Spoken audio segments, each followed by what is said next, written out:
Pero quiero empezar la noche por el revuelo económico que ha producido Grecia, que tiene impactos y correlatos aquí y allá, más allá de lo que digan algunos, y que ha tenido en la cuestión doméstica también algunas aristas que quiero desglosar con un especialista y con un amigo, con el querido Claudio Suchovicki, que ya está con nosotros. Claudio, gracias por este ratito. Al contrario, un Bienvenido. placer, gracias por la invitación. Bueno, en principio, ¿cómo llega Grecia hasta acá? Bueno, un camino largo, de rescate tras rescate. Si sacás un factor común de todos los países que terminaron teniendo el mismo problema de deuda, Argentina, Venezuela, Ucrania, Puerto Rico, que es el otro dato relevante de esta semana, y Grecia, todos, Argentina me hablo en el 2001, todos tuvieron el mismo arranque, no tenían moneda o dependían de una moneda fuerte. El amigo Sergio Berestein tiene una frase muy buena, que se convirtieron en el tiempo en moneda sin nación. No naciones sin moneda, sino moneda sin nación. Tienen tipo de cambio fijo, atado a una moneda mucho más sólida que sus economías y no tienen ese manejo. Recuerden ustedes que la Comunidad Europea quedó en el medio, era un acuerdo político, no era un acuerdo monetario, no era solo junto a una moneda, y le faltó la pata fiscal. Y yo creo que muchos en el mundo subestiman, muchos economistas o muchos ciudadanos finalmente, pues lo formamos entre todos, subestiman el poder de tener un déficit fiscal muy importante y de endeudamiento crónico. Por eso es una historia muy larga. Mintieron en los números en su momento, el mundo les prestó, también les prestó por necesidad, y después hacemos todo la más fácil. La culpa es del que te prestó, y no de quién la gastó ni cómo la gastó. Entonces, como siempre cuestionamos a quién la prestó, le echamos la culpa y el otro sigue. Como decía el gran Tato, digamos, siempre la culpa la tiene el otro, ¿no? Sí, tal cual. Y es más fácil mirar la paja en el ojo ajeno que en la nuestra. Pero en este caso hay un cambio muy importante que siempre me gusta destacar. A Grecia la rescataron hace 2 años. Y hubo una transferencia fenomenal de la deuda de parte de los bancos y de parte de los bonistas. Es una crisis completamente distinta a las que estábamos acostumbrados. A los bancos centrales. Solo el 12% de la deuda griega está en manos del sistema de mercado de capitales, si querés, o del sistema bancario. ¿Qué significa? O sea, menos de uno de cada 7 euros. Exacto. ¿Por qué? ¿Por qué lo pongo como tan relevante? En el 2001 lo de la Argentina era una crisis sistémica, porque el problema ya no es del que no paga, es del que no cobra. Y el que no cobra no le puede pagar al otro y así sucesivamente. Como nosotros, hubo un default en Argentina, los bancos tenían la plata en los bonos, no le pagaron, los bancos no pudo pagar o cumplir con los ahorristas. Y después estamos todos los ahorristas corriendo. Era claro quién iba a ser el perdedor. Acá no. La mayor parte de la deuda, como la rescataron, el 70% de la deuda la tiene el Fondo Monetario Internacional y el primer prestamista, que es Alemania. Que es la principal perjudicada si Grecia no logra un acuerdo, digamos. Por eso ya no es económico. Y fíjate que los mercados se asustaron, pero después volvieron al lugar de origen. Los mercados volvieron a rebotar. Bueno, la reacción de hoy es las bolsas de Europa subiendo 2,2%, Wall Street subiendo 0,9%. Porque la solución o la discusión ya es política, no es económica. A ver, si Grecia le descartan la deuda, listo, te la perdonamos, no me la pagás, ¿resuelve sus problemas? Y más o menos, porque finalmente sigue gastando más de lo que te ingresa. Es como que a vos te condenen todas las deudas que tenés con la tarjeta de crédito. ¿Resolviste tu problema? No, si ahora, tengo menos ingresos que gastos, hay no. una arista, digamos, del análisis que sostiene, bueno, Tsipras se la está jugando, Tsipras hoy fue desafiante con la eurozona, dijo hay que apoyar el no al acuerdo eventual con la eurozona. Muchos analistas dicen que ganaría el sí, porque finalmente Tsipras obtuvo un tercio de los votos en la última elección, y tuvo problemas para formar gobierno y lo tuvo que hacer con un frente de derecha, digamos, que tiene allí algún ruido interno inclusive en cuanto a la negociación. Pero digamos, todo ha quedado supeditado para el después del domingo. Y esa gente dice, pero mire, nosotros no queremos cumplir más recetas, porque hasta aquí nos han aplicado recetas que nos han llevado a esto.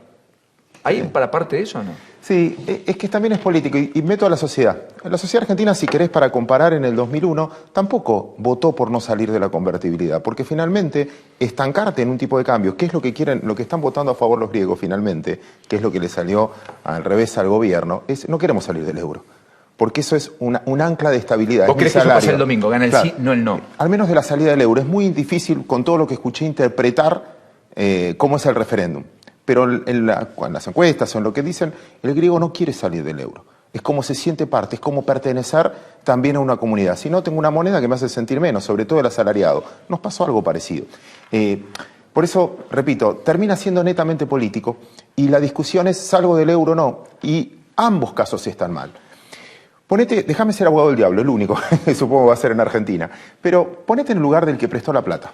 Yo te presto la plata. Pongamos un caso bien casero.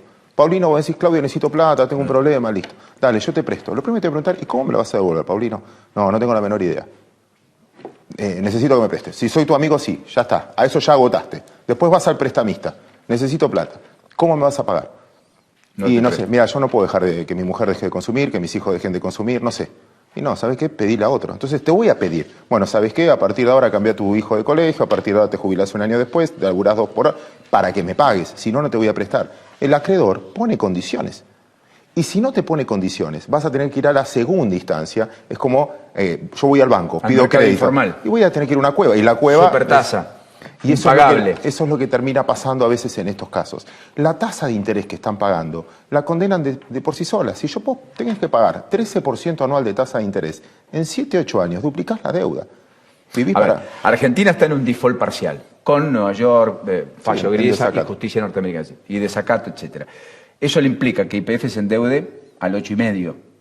O más. Que un bono de la provincia de Buenos Aires lo emita a 10% anual. ¿Correcto? Bien. Mientras que otros países emiten al 4%, al 5%. Bolivia después de 50 años, digamos. Y ese dato que estás dando es mucho más relevante que el tipo de cambio.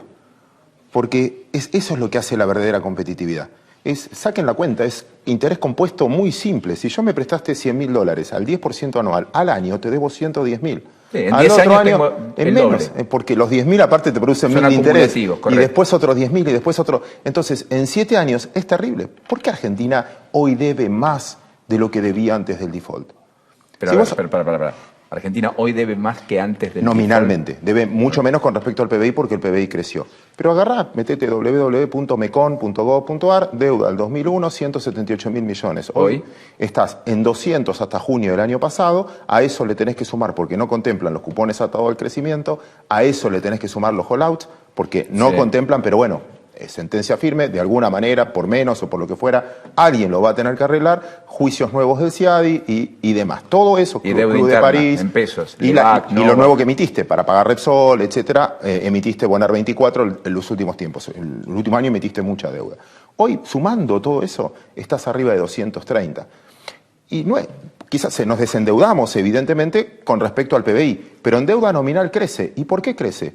Porque ser buen pagador, aparte de moral, es un excelente negocio, porque a la larga terminás pagando menos tasa de interés. Andá a la orilla de al lado, Uruguay, paga 1/4 de interés, 1/3 de interés. A la larga, eso termina siendo, ser honrado es un buen negocio. Ahora, Claudio, en este contexto aquí en la Argentina hubo una especie de algarabía bursátil el año pasado, un festival, 50% promedio, las acciones, fue negoción, digamos. Nunca hubo una crisis cambiaria como algunos presagiaban a fin de año, se planchó el dólar blue de 18, 16 de expectativa, bajó a 12, 12.50. Ahora, hoy tenemos un escenario donde el dólar blue, 13.60, donde el contado con liquidación, el dólar formal, digamos, que muchos obtienen comprando bonos en la Argentina con pesos y liquidando en el exterior y haciéndose de dólares. Ni siquiera haciéndolo, comprando el Bodén 15, que son dólares en octubre. Bueno, ese ya está casi parecido a lo que vale el dólar blue. Exacto, 13,50, 13,30, etcétera. O sea que es la primera vez que está casi más caro el dólar formal que el dólar informal. El CEDIN tuvo una suba fenomenal. ¿Cuánto está hoy? 12,50. Exacto. Entonces, también está convalidado. Ese mismo que se prorrogó por 3 meses, vale la pena decirlo, hoy. Exacto. Entonces, eso te da un tipo de cambio que el que tiene pesos está cubriéndose en dólares blancos. Ese es el tipo de cambio que acepta hoy la formalidad del sistema. Entonces, es verdad que no hubo ni catástrofe ni nada de eso, pero Argentina cambió en el medio. Fue al mercado de capitales, se endeudó, sacrificó en algunos casos reservas, porque pagó con reservas, cambió su política. Pero ¿no es cierto que volvió cierta pasión por el dólar? Porque, digamos, hoy tuviste más de 100.000 ahorristas comprando en el primer día hábil dólares por más de 85 millones que el Banco Central libró, abriendo un poquito el grifo para que se den vuelta y lo manden al paralelo y así plancharlo. Una jugada inteligente, digamos, que le dio beneficios a Banoli. Pero en junio vos tuviste su compra de dólar ahorro que más que duplicaron las compras que se hicieron en junio del año pasado. Y en la medida que aumente la brecha, y ahora con aguinaldo, ese es el dato. Si el aguinaldo va a ir a consumo y finalmente reactiva un poquito la economía, o el aguinaldo en muchos casos va a ahorro o la gente prefiere guardarlo para más adelante. Bueno, en ese sentido, la otra pregunta del millón es, por los datos económicos conocidos hoy, es si la economía está reaccionando o no. Porque tuviste consumo de servicios públicos 1,6 arriba, actividad de la construcción 7,2% arriba en mayo, con además creación de puestos de trabajo, digamos, 30.000 puestos de trabajo respecto al año anterior. 39,2 aumentó la recaudación, dijo Echegaray hoy, bastante por encima del 30, 20 y pico que venía aumentando. Venta de autos 0 kilómetros parece reaccionar después de 18 meses de caída, subiendo poco más del 5, poquita cosa, pero no importa. Y compraventa de inmuebles en la provincia reaccionó 18,4 de aumento en mayo, más del 26 en el año, aunque estamos por debajo de los guarismos del 2013. ¿Hay una especie de reactivación? La discusión es si esa reactivación que estás viendo, o recuperación, no sé si recuperación después de una fuerte caída, es por el presente o es por la expectativa de cambio. En los mercados de capitales pasaba lo mismo. La discusión era, el mercado mejoró un montón, estaba mejorando porque tiene expectativas de un cambio fuerte de cara al futuro o está festejando el presente.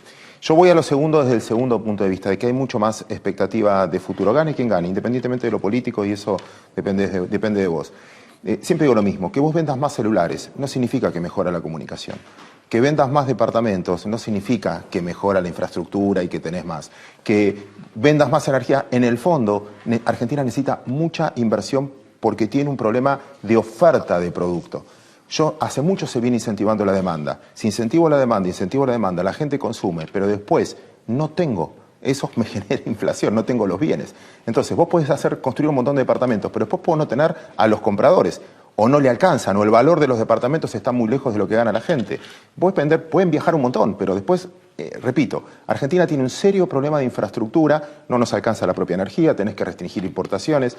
Si la cosa andaría también, siempre digo lo mismo, tendrías que tener tantas restricciones, subsidiar una tasa de interés, subsidiar un tipo de cambio, subsidiar energía, subsidiar transporte. Si anda bien, anda solo, no necesito empujarlo. Entonces, en ese contexto, creo que necesita algunos cambios. Los cambios son de inversión. Para que haya inversión tenés que atraer al capital. Y para atraer al capital, finalmente el capital no va a atraer cuando hay dos tipos de cambio, distintas tasas de interés, o si tu negocio depende de un subsidio. Porque alguien dice, en este momento es un buen negocio. ¿Lo van a mantener después? No sé. Entonces, lo que veo en el mercado es que se paralizó. No es que hay crisis ni nada por el estilo, para nada. El auto anda, funciona. Lo que se paraliza es para ver. Porque la respuesta ya no está en nosotros, está en ustedes. Está mucho más en la parte política, en lo que puede pasar, internas, gobernabilidad, si alguien va a poder ejecutar todo lo que promete, porque tiene la gobernabilidad para hacerlo, y no tanto en lo que hay que hacer, que creo que lo que hay que hacer, si lo sentás a todos los ministros de Economía o candidatos a ministros de todos los candidatos, te dicen cosas muy parecidas. Gracias, Claudio, por estas explicaciones, por lo didáctico y por ayudarnos a comprender. Al contrario, básicamente. Hasta la próxima. Descriptivo de lo que decía Claudio es lo que pasó hoy en el mercado de capitales con la emisión que hizo de bonos de deuda la provincia de Neuquén.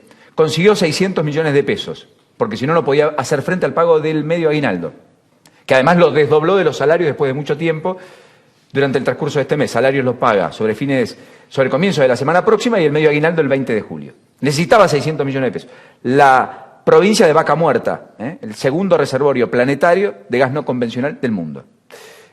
¿Saben qué tasa pagó en el mercado por la colocación? Que empieza a tributar intereses ya en octubre de este año. Casi el 30% en pesos. Casi el 30%. En una colocación a 2 años significa que va a terminar devolviendo el doble.